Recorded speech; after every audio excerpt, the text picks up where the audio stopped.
తాకట్లో ఉన్న బంగారాన్ని విడిపించలేక వడ్డీల మీద వడ్డీలు కడుతూ ఇబ్బంది పడుతున్నారా? అయితే ఇప్పుడే సంప్రదించండి శివ గోల్డ్ కంపెనీ.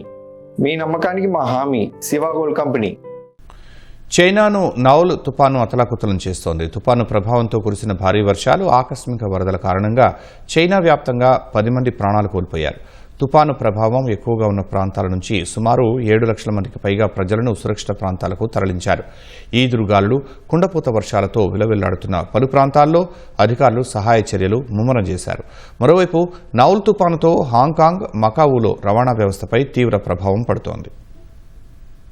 చైనాలో నౌల్ తుపాను బీభత్సం సృష్టించింది. గువాంగ్డాంగ్ ప్రావిన్స్ లో ఈ తుపాను తీరం దాటింది. ఈ ఏడాది చైనాను తాకిన 12వ తుపాను ఇది. తుపాను ప్రభావంతో దక్షిణ చైనాలో ఈదురుగాలులతో కూడిన భారీ వర్షాలు కురిశాయి. పలు నగరాలు జలదిగ్బంధనంలో చిక్కుకోగా కొన్ని చోట్ల చెట్లు నేలకొరిగాయి. ఫలితంగా విద్యుత్ సరఫరాకు అంతరాయం ఏర్పడింది. ప్రధాన రహదారులపై భారీ వృక్షాలు నేలకూలి ట్రాఫిక్ కు తీవ్ర ఆటంకం కలిగింది. రోడ్లను క్లియర్ చేసేందుకు మున్సిపల్ అధికారులు, రెస్క్యూ సిబ్బంది శ్రమిస్తున్నారు. ఎడతెరిపి లేకుండా కురుస్తున్న వానలు, ఆకస్మిక వరదల కారణంగా పదుల సంఖ్యలో ప్రజలు మృతి చెందినట్లు అధికారులు తెలిపారు. తుపాను ముప్పు నేపథ్యంలో ప్రభావిత ప్రాంతాల్లోని లక్షలాది మంది ప్రజలను సురక్షిత ప్రాంతాలకు తరలించారు. సుమారు 300కు పైగా పునరావాస కేంద్రాలను ఏర్పాటు చేశారు. నౌల్ తుపాను కారణంగా ఎక్కువగా ప్రభావితమైన గ్వాంగ్డాంగ్ ప్రావిన్స్ పునరుద్ధరణ పనుల కోసం చైనా ప్రభుత్వం $14.7 మిలియన్ కేటాయించింది. దెబ్బతిన్న రోడ్లు, నీటి సంరక్షణ కేంద్రాలు, పాఠశాలలు, ఆసుపత్రుల వంటి కీలక మౌలిక సదుపాయాల పునరుద్ధరణకు ఈ నిధులను వాడనున్నారు.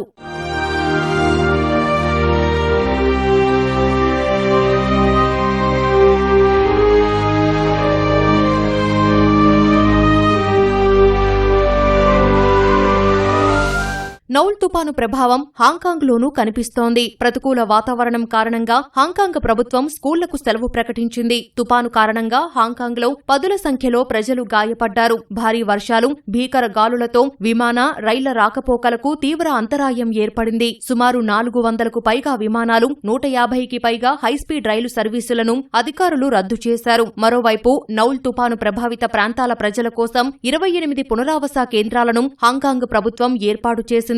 అటు నౌల్ తుపాను ప్రభావం మకావులో కూడా కనిపిస్తోంది. భారీ వర్షాలు కురిసే అవకాశం ఉన్నందున మకావు నుంచి జుహాయ్, షెంజన్, హాంకాంగ్ నగరాల మధ్య పడవ సర్వీసులను నిలిపివేశారు. మకావు అంతర్జాతీయ విమానాశ్రయం నుంచి నడవాల్సిన పలు విమానాలను రద్దు చేశారు. మరికొన్ని విమానాలు కూడా ఆలస్యంగా నడుస్తున్నట్లు అధికారులు వెల్లడించారు.